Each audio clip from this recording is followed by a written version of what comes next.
people were upset, Tom. They were upset because they thought they saw unfairness. I mean, there was a roll call vote, and that's why I wish that people who are talking about this, who are being Monday morning quarterbacks on something that they weren't even in the room, there was a context to the room, and part of it was that there was a vote called for the rules, whether to accept temporary rules or not accept those temporary rules, and the noes had it, and primarily most of the noes were Senator Sanders supporters.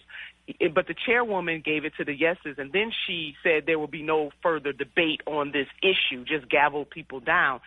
And that is not the right way to handle it. When you are a leader and you understand that tempers, not just tempers, but the temperature is raised because folks have seen Senator Bernie Sanders be treated unfairly throughout this process. And while people don't want to acknowledge that, from the DNC taking away his access to his voter file to other things that have happened to the senator along this trail, his supporters understand this, and they want to make sure that he is treated fairly, that they're treated fairly. And Tom, those were delegates there. This wasn't a rally. These were people for both candidates that took out of their time, some of them spending 15 hours worth of their time, to be there to vote for their candidate and to have that kind of thing happen. And so Senator Boxer actually came up, and I'm not sure if Senator Boxer knew that had happened before she took the stage.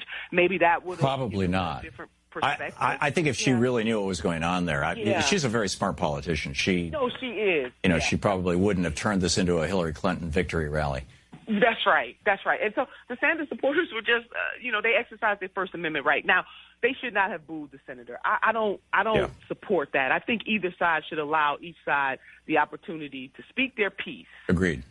But they did that, and then Representative Lucy Flores and I were asked by the chairwoman, because Lucy was charged with introducing me. Now, here I am walking into all of this, Tom. I'm just there to give a speech in support of my candidate, and I find myself in a maelstrom, there in Nevada. And so she asked the both of us, could we try to bring the temperature down a little bit? And that's Lucy went up there. She made her remarks, and then she introduced me.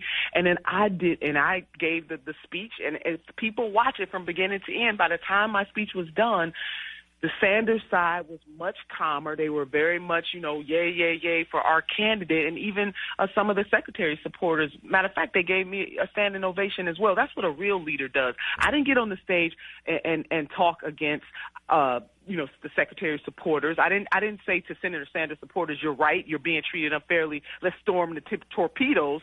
I got up there and brought the temperature down. Yeah. Despite how I felt about what was going on in that room, that is the job of a real leader. And that is what we need the leadership of the DNC to do as well, instead of maligning all of Senator Sanders' supporters. I'm disturbed by this, Tom. I really am. And what violence.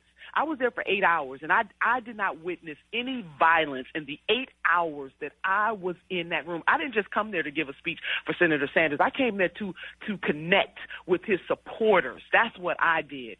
And there was no violence in that room, Tom, when I was in there.